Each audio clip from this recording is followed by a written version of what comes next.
the goal, no time to defund us. You should know that we're not perfect, we're human, we're flawed. Just save us some grace for the sake of us all. We're holding that thin blue line, 'cause that's what we do. We don't do it for the glory, we do it for you.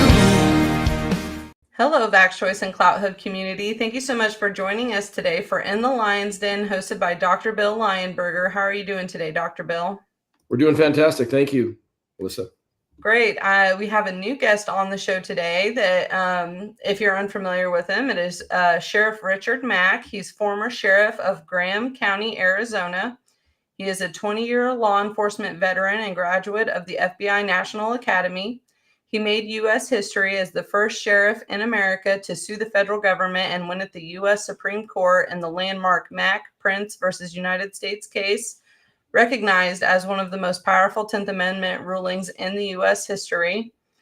Sheriff Mack has been honored as NRA Law Officer of the Year, inducted into the NRA Hall of Fame, and received both Cicero and Samuel Adams Leadership Awards. As founder and president of the Constitutional Sheriffs and Peace Officers Association, he has trained law enforcement and public officials across all 50 states and internationally in the defense of liberty and constitutional governance. So it looks like we have a good show lined up today.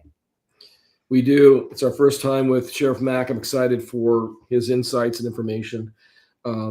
Today's show is called Restoring the Republic and Taking Our Country Back in a Peaceful and Effective Way. Right now, as you watch the news or live in these cities under siege, our nation is under attack.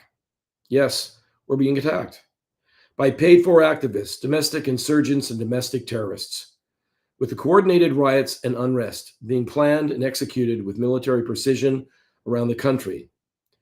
We must not forget, the Republic still belongs to we the people, and we are not powerless. We must restore with peace, but with strength as well. Yes, peace through strength. Together, we have the power of unity, the power of truth, and the power of courage, and the full measure of the lawful authority granted to a free people under the Constitution, which now includes our National Guard and the protections being granted by our Commander-in-Chief. This is our country, not a Muslim or communist country.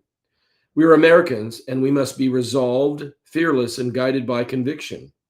We are facing dangerous forces working to dismantle the United States of America, and we must not yield. In this moment of history, we must rise together, shoulder to shoulder, heart to heart, just as we did during the last election, to defend our nation, restore our liberty, and rekindle the light of our republic.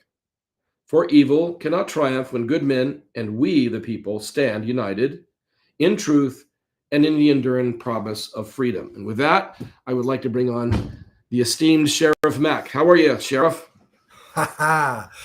Doing great, Dr. Bill. It's great to be in the Lion's Den with you. Thank you for having me. Well, we're excited to have you. I've watched, interviews with you over the years, and I've kind of watched you, move along in the constitutional sheriff issue, which is, an important one. Most people don't really understand what that's about, but it's important because it comes back to we the people and how we muster together collectively when and where we need to, right?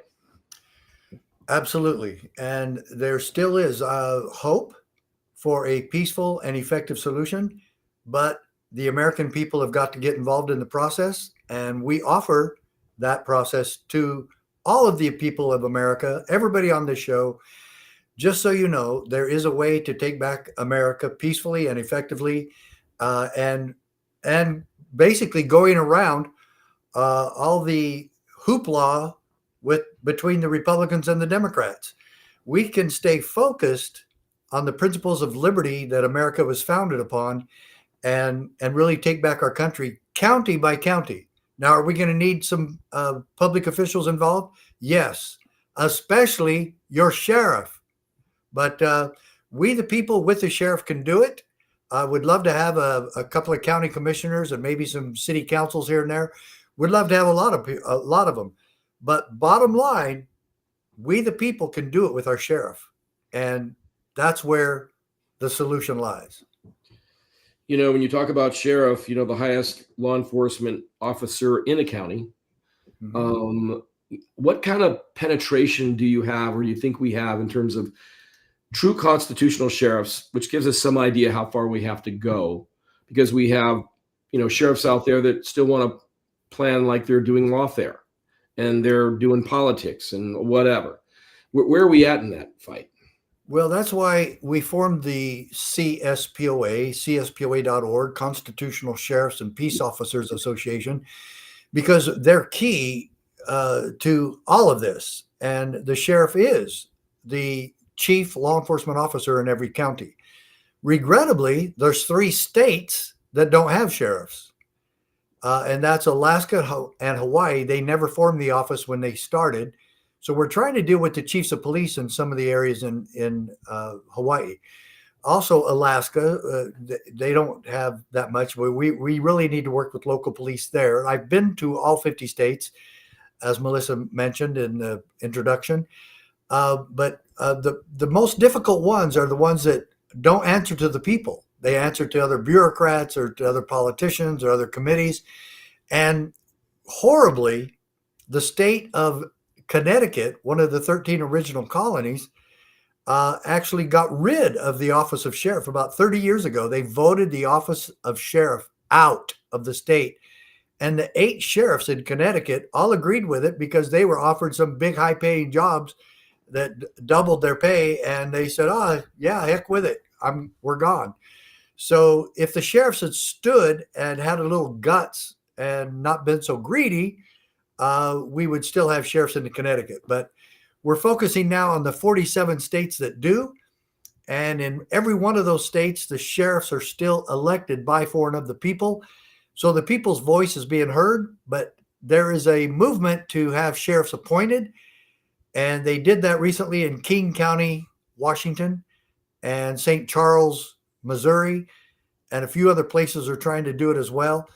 So in the first week of January, we're going to take it to the belly of the beast, and we're going to have a training seminar and conference for the CSPOA in Washington State.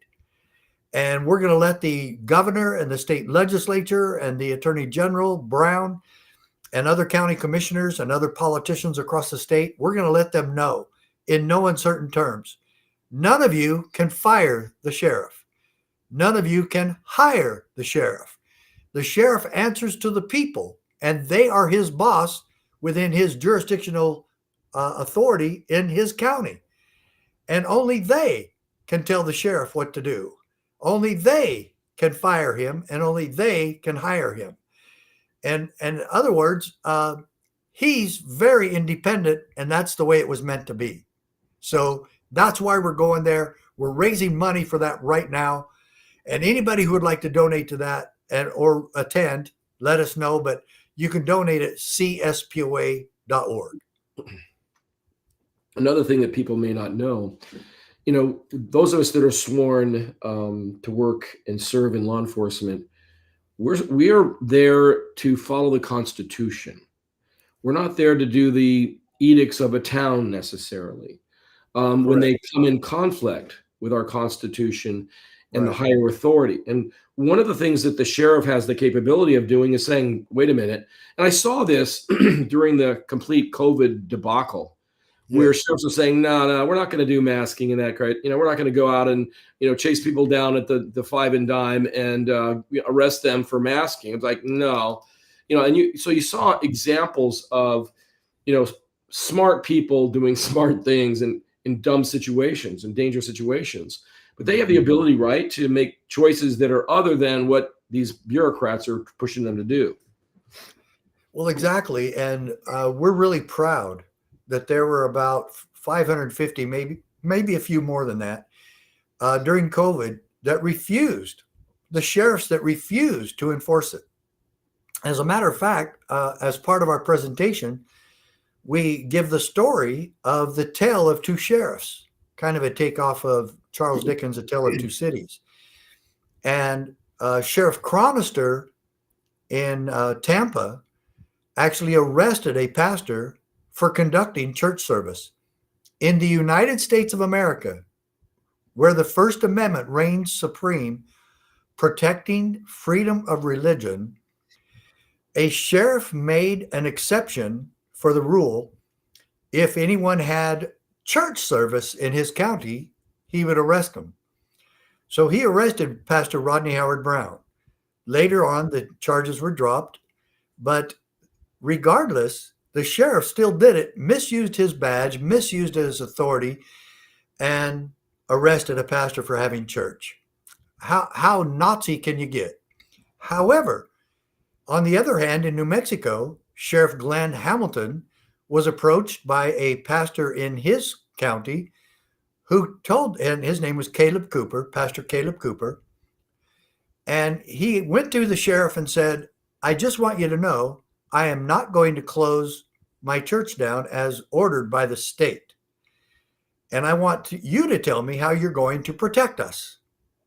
And so Sheriff Hamilton responded with, if it takes having me to go to jail myself, I will do everything in my power to protect you and your congregation and keep you open.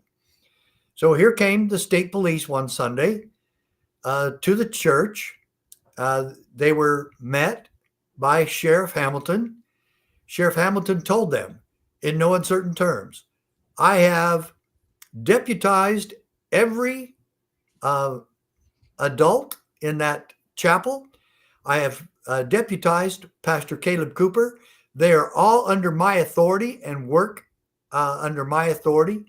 This church is essential. It shall remain open by order of the sheriff's office. The state police left, never came back, and Pastor Cooper kept his church open every single second of every single Sunday under their normal hours. This is the tale of two sheriffs. And now I ask each and every one of you, which sheriff would you want to have in your county? That's why we need to get busy. You need to let your sheriff know what you want him to do. And by the way, Dr. Bill, if the people ask the sheriff to do something that's unconstitutional, he would have to tell them no. They don't just have a blanket policy of control over the sheriff.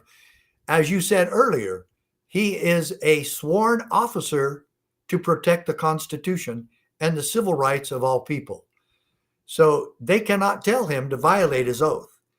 And he must enforce and obey the United States Constitution and thereby protect the God-given rights of the people he works for. It reminds me of the blind eye of justice. You're really supposed to focus on that, not the politics. You talked about a crazy situation, but, the congregation and that sheriff changed from being the low-hanging fruit to the one that they didn't want to mess with because they weren't. And Correct. The complications for them, not being the highest lawful authority in that county, were significant. And so maybe unsurmountable in multiple ways. But I think the last thing that they want that to do is end up on the news, right? Like the surfers in California being chased down for surfing during the, you're not wearing your mask out there, start trying to surf. Well, the one in Michigan was they had people arrested for not socially distancing on Thanksgiving. Yeah. So it got really stupid. It got insane. And the Democrats want to pour more insanity all over our country.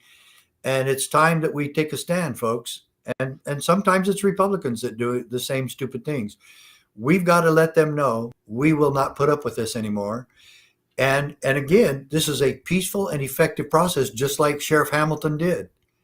And there was 550 sheriffs who simply refused to go along with the COVID-19 mandates. However, that's only about 16% of the total amount of sheriffs. And you asked about how many we really have that are on board. It's not nearly enough. And CSPOA has never really been funded. We want to have a national conference with 1,000 sheriffs in attendance, and we just don't have the money for that. And I've been traveling and working my butt off, going state to state, talking to sheriffs. I just did one in Michigan, And that sheriff and I are where I was in the northern part. It was right across the river from Canada in St. Clair, Michigan. And it was wonderful. And the sheriff and I are becoming friends, and we're discussing all of this. But we just need to make this bigger, better, and faster because of the urgency to save America. And so we really have got to raise some heavy money for this Washington event and to take this nationwide. I wish we could afford to do an info commercial. And folks, we are all over the place. We have supporters all over the country, but we have got to quadruple our efforts and what we've been doing. And like I said, I pray for the amount of money that we need to do a national conference where we can invite and pay for 1,000 sheriffs to attend. There's 3,086 sheriffs in America, and we have a solid nucleus of about 10%, which is about 300 sheriffs. And yes, there was a strong nucleus of 550 sheriffs, but some of those sheriffs, even that did that, don't want to be a part of the CSPOA. And that's fine. We don't care that you're a member. We care that you do. We care that you're a constitutional sheriff. You don't have to call yourself that. You just have to call yourself a sheriff doing his job. And that's all we want.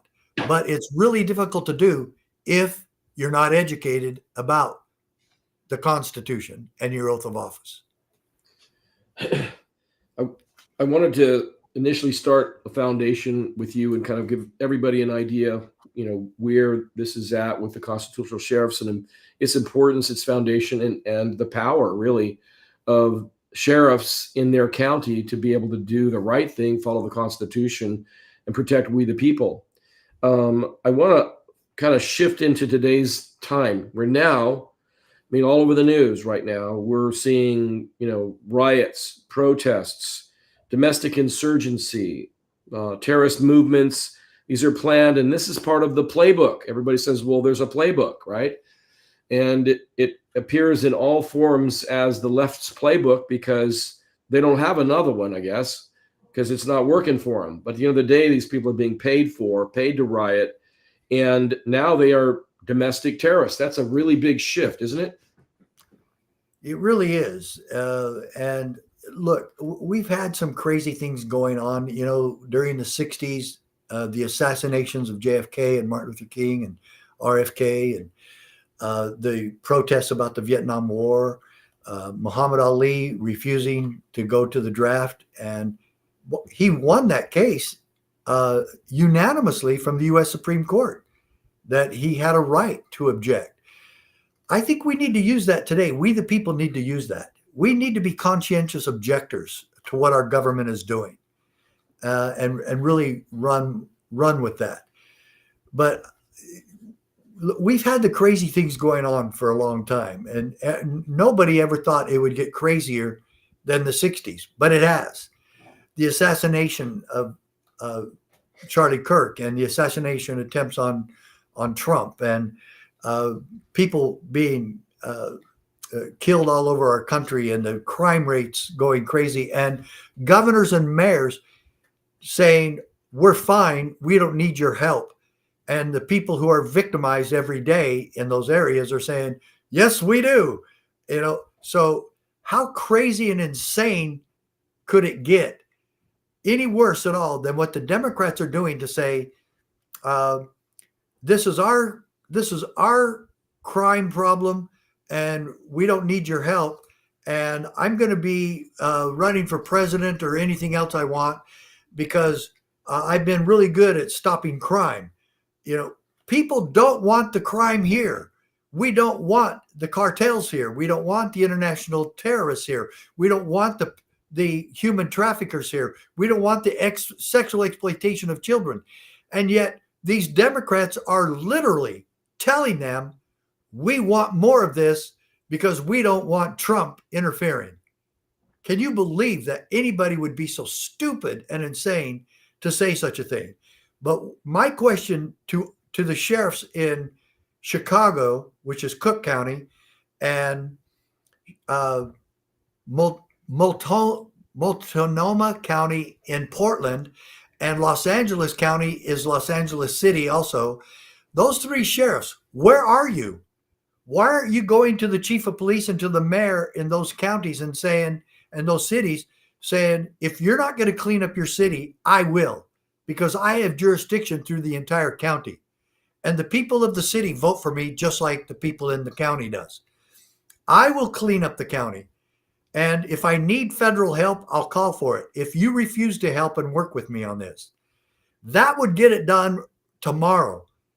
But no, these three sheriffs in those three jurisdictions are doing nothing, and they should be standing and trying to stop this. It shouldn't be passed to the federal government. The counties and the cities should be working together to get rid of this criminal element brought to us by the Biden administration. So let's get with it. Let's do our jobs, and let's fight crime like we're supposed to. Well, isn't that though where we find ourselves? We find ourselves in these cities where there's riots going on, where the ICE agents and other law enforcement folks are being victimized themselves. They're being shot at, they're being attacked. It's organized, like the other side of a militia with lots of funding. And, so at some point when people, good people don't do their job, they're not really good people anymore. And so, I see when Trump says, we're going to have to step in and start dealing with this mess, because it's a mess, and that's what they want. It also takes people's eye off the ball of other political things. It takes resources and money. But when you designate them as terrorists, now we can get federal funding and also get the feds involved in a positive way. How about that? To start rooting out the funding, rooting out these criminal cartels that are doing this stuff, and start taking them down. And, the thing that when I watched some of the law enforcement officers that were being called in to try to support other agencies, and they're standing down because the political arm says we're not going to do agency assists, okay, Right. Is 100% wrong. And I have to ask myself, what are those officers thinking? They're standing around. These guys are saying, hey, we need help and need it now, which we all come running no matter who we are. And now all of a sudden, one of the most important things that we do is shut down. How do you view that whole thing? Well, you alluded to the problem, and that is that police officers would actually stand down and let gang violence and mobs attack fellow officers from the federal government. I don't care where they're from.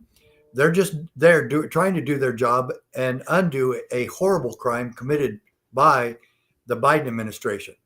The entire administration under Biden were a bunch of traitors, and they should have been charged. Mayorkas should have been charged. Garland should have been charged, and many others.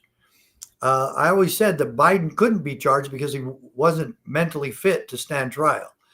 And obviously that's the case.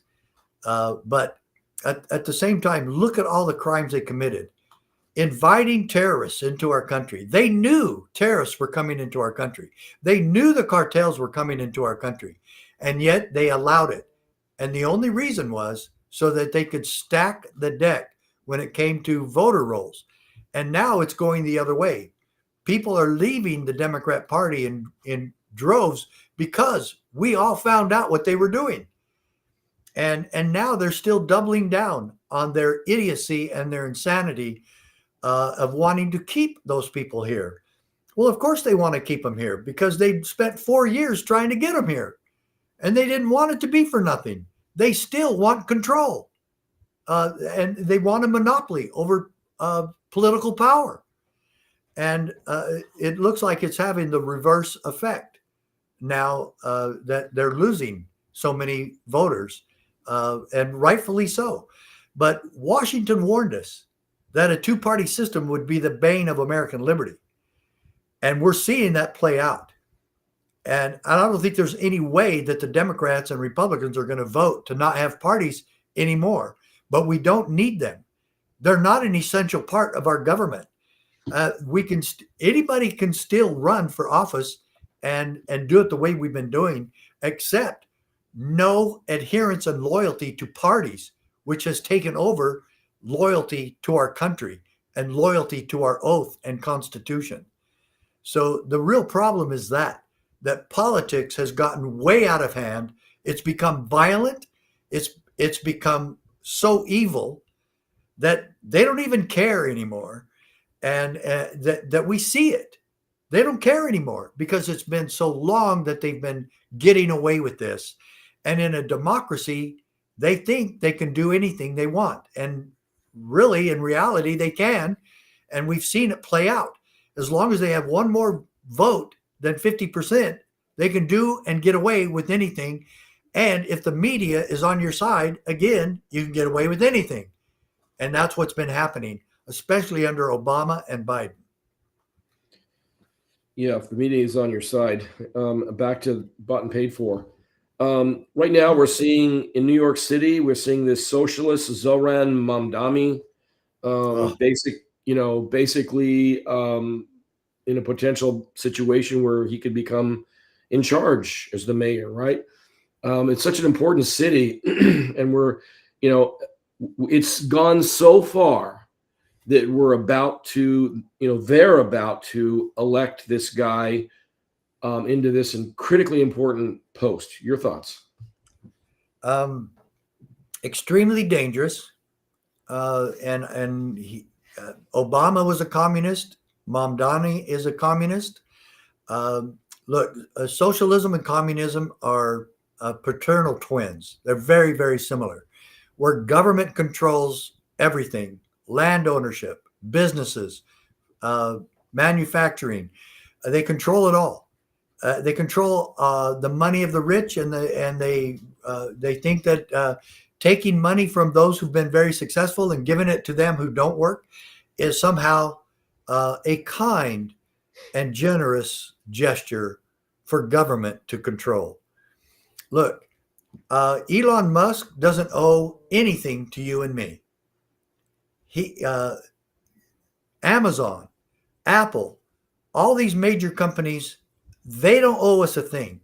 Delta Airlines does not owe us a thing.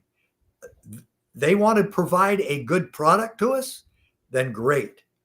But if they don't, they fail. And that's capitalism. In capitalism, the best businesses survive and they thrive. And having government force them to just give money to the poor or give money out, these people create jobs. Elon Musk has created millions of jobs for people all over the world. And that's what capitalism does. But once you start destroying the top earners in the country, they'll start pulling it back. And they will move out of New York if they're forced to do all this. And some already have been. But the problem is this: American history is saturated with wars that Americans, millions of Americans, gave their lives to stop communism. World War I, World War II, Vietnam, Korea. Those are four that were specifically, and there was a few others. But those specifically were fought. And look at the millions of lives Americans lost. And now the communists in our government are pissing on the graves of those people. And I'm sorry to use that language, but that's the only way I can put it. And what do? These crazies in Washington, D.C. and across our country, Ilhan Omar and many, many others, are embracing communism with open arms. And we're supposed to just sit here and watch. The Constitution was written specifically to avoid and eliminate socialism and communism from our society, from our governments. And so now we have people thinking that, oh yeah, this will be great for America.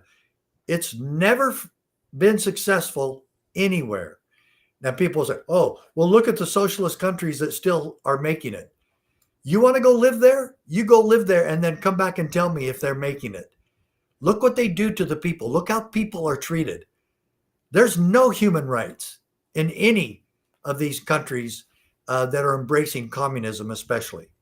We have been trying to stop that for 70, 80 years now.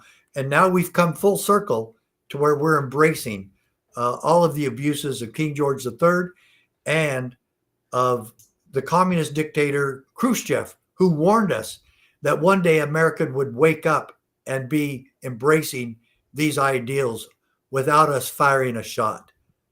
And it looks like that is coming to fruition. You mentioned schools. It's really important, I think, that people understand, we go back generations and have a viewpoint that's different because many of us lived through this. I mean, we didn't have cell phones. We didn't have the kind of world we're in now. The instant communication world was different. But, we came from parents that were probably in the Second World War, and my dad was. And part of that conflict, and you would have never seen anybody even come close to being elected in our country as a communist, not hiding it, whether they are in that era. But the FBI were following politicians who had anything to do with communism.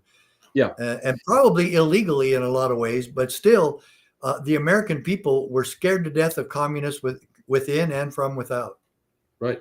And so then fast forward, you have all these schools that have been given lots of money, that have been overtaken by this woke ideology and influenced. That's where Charlie Kirk was so powerful, because he was a tour de force working against all of these institutions and these young generation that has no real understanding of how bad that really is. And they've been embracing these ideologies. And, it's time to take those, colored glasses off. It's all wrong. It shouldn't be happening. And nothing good's going to come of it. It's going to be a disaster if this guy gets in. Well, some people say, let New York be the experiment for this communistic regime. And I don't want that to happen. Right. We already know what communism does. We don't need to destroy New York, the greatest city in America. We don't need to destroy that.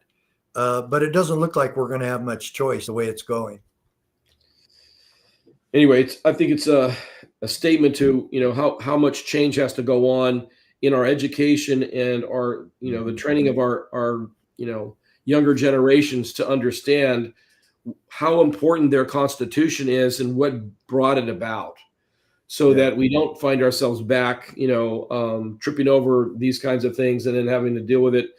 We're in an internal war right now, working in law enforcement. It's something that we have to be aware of in ways we never had to before. We have to be looking at someone with other eyes now that we didn't have to before. And if you're working in one of these conflict zones, now you got the politics. Are you going to respond? Are you not going to respond? Is somebody going to respond to you if you need it? Things we kind of took for granted because we always knew that if we put the call out, someone would be there to assist if they could. Moving over to another area, let's talk a little bit about where should Trump go from here. I talk to different people and say, yeah, I've got the ear of Trump and I've got someone that can talk to Trump and this and that. And I hear that quite a bit.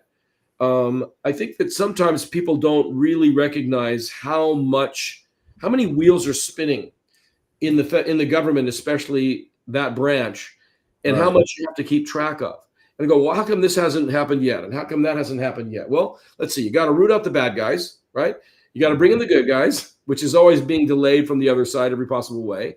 And then you got to figure out what the problem is. Then you got to tackle the problem, see if you're making headway. There's so much in process and procedure to doing that. But what are your thoughts in terms of where, what's the to-do list for President Trump? Well, there is some there. And I totally agree with what President Trump started with. He had to secure the border. He had to stop the bleeding at the border. He had to make America safe as best he could. And he did. And so now that we've accomplished that, he mentioned these things. Defunding Planned Parenthood. Mike Johnson also mentioned that about 10 months ago. They need to get together. President Trump and Speaker Johnson need to get together and defund Planned Parenthood. This crime has been going on for decades, taking taxpayer dollars by force and funneling it to a private organization that has nothing to do with our government and provides no government service whatsoever. And then Planned Parenthood takes a lot of that money and gives it back, funnels it back to the same politicians, the abortionist politicians who funded it to them in the first place, and give it to their campaign funds. That is so illegal and so criminal that it makes everyone stop and stare when you really realize that that is what happened. This isn't normal taxation, folks. This is horrible taxation, taking dollars from us and funneling it to a private organization. That is illegal. It's criminal. And so I'm not saying we're going to get rid of abortion. I pray to God that we could, but that's never going to happen. I'm not talking about ending abortion. I'm talking about ending the criminal activity known as funding Planned Parenthood with tax dollars, $800 million a year. That should be stopped.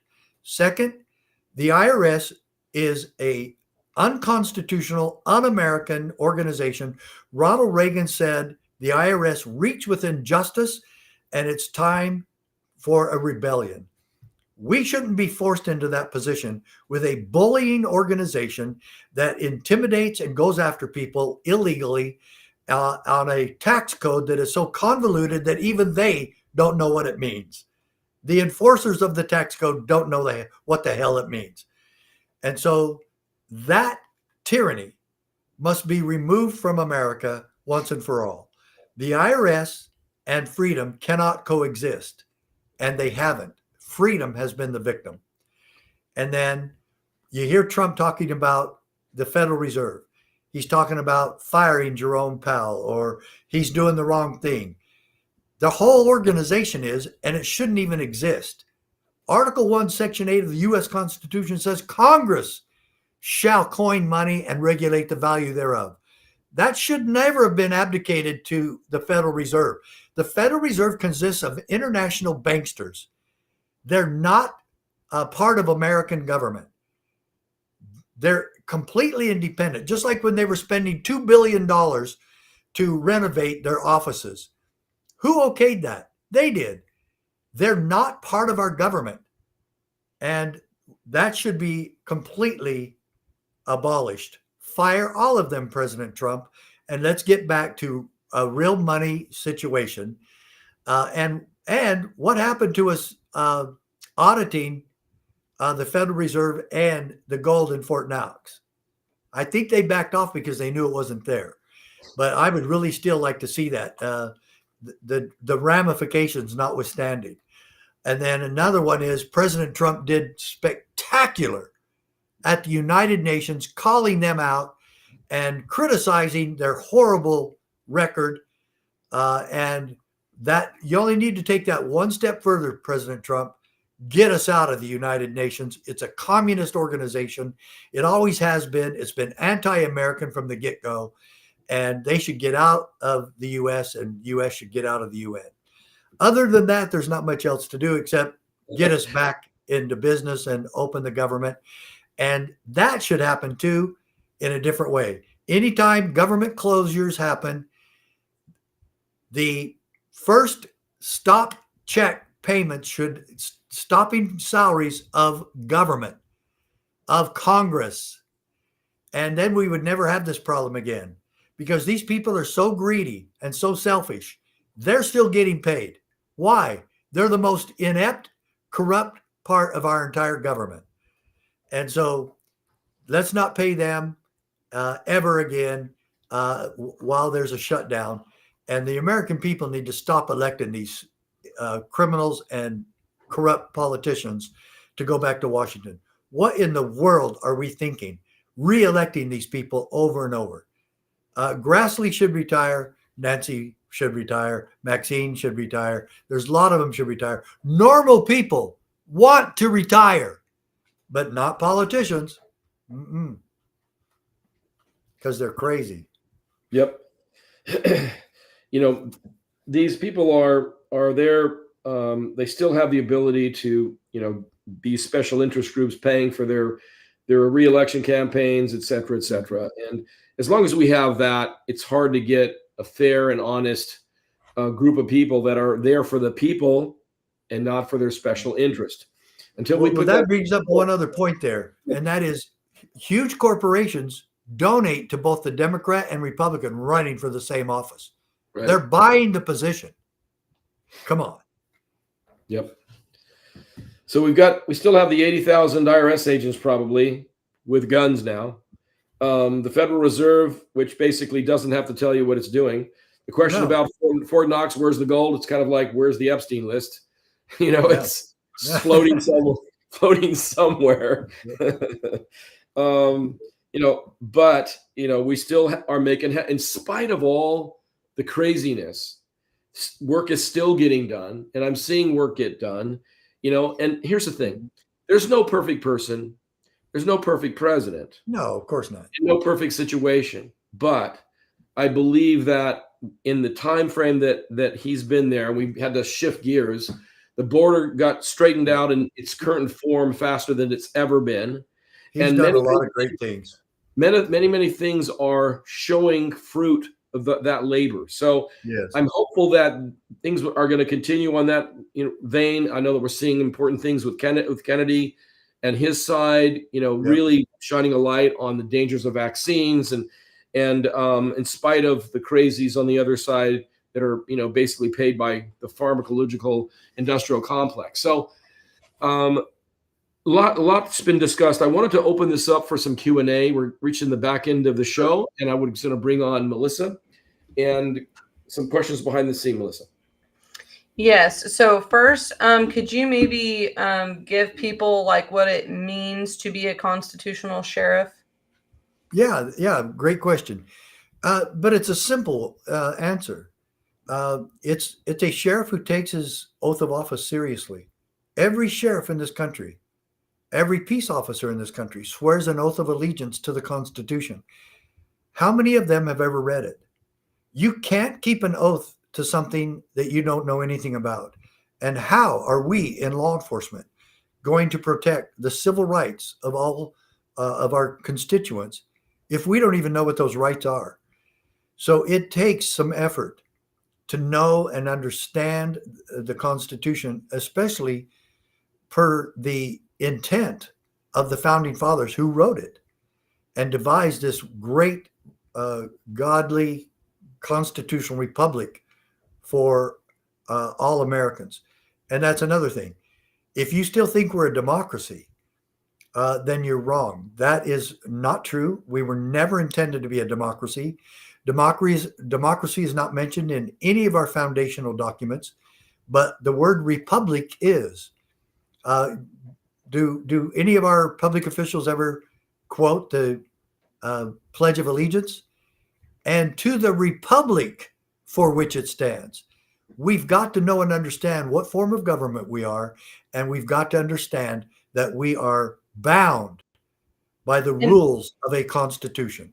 Well, and what's the difference between a democracy and a republic? People seem to not know the difference pretty commonly these days. So could you explain that too? The founding fathers called a democracy mobocracy, and they wanted nothing to do with that. That's just mob rule. And it becomes very dictatorial. And one of the founders said, all democracies have always ended up committing suicide. They die from within. And so democracy, according to Ben Franklin, was that 3 wolves and a lamb voting what's for dinner. And I kind of alluded to that earlier with communism. That's what it's about, is government rules who gets to eat the lamb and eat each other, basically. That's a good comparison. A republic is what, especially a constitutional republic, is the people are in charge. The first 3 words of our Constitution, we the people. And we decide who works for us, and we decide what direction our government will take. Again, though, within the boundaries of the Constitution. None of us can wittingly or expressly violate the Constitution. We all agree that we will abide by the Constitution. We haven't done that in a long time. And so what's the solution for America? Getting back to our Constitution. But the biggest difference between a democracy and a republic is where the people choose and they're in charge. A democracy is mob rule. Yeah, good. That helps even clarify it a little bit better, even for me. So let's say some people end up taking this bait that is being laid out by the media and some political figures of this left versus right mentality, and a civil war happens. What is a sheriff's role during such an event that happens? Well, he'll probably run home to take care of his family, but before widespread violence happens, the sheriffs are in charge of making sure that he keeps the peace. That's his main job. And like I said, I would love to see sheriffs have posses and people trained that can help him with that. In Arizona, the law says the sheriff can call out every able-bodied citizen to help him and enforce the law and keep the peace. Keep the peace is essential to that. Is that like deputizing citizens kind of thing? Yes, of course. Yeah, it's just like a Minuteman or organization. And he can have them trained and he can utilize them however he wants. He and the people that he answers to. And that's a key component to remember. And Dr. Bill and I were talking about that at the beginning. The sheriff only answers to the people. He does not answer to another bureaucrat. He's not a bureaucrat. The chief of police is a bureaucrat. He's appointed. The sheriff is duly elected by, for, and of the people, and he serves at their behest. Big difference. Yes. Big difference. Well, sorry. One last question.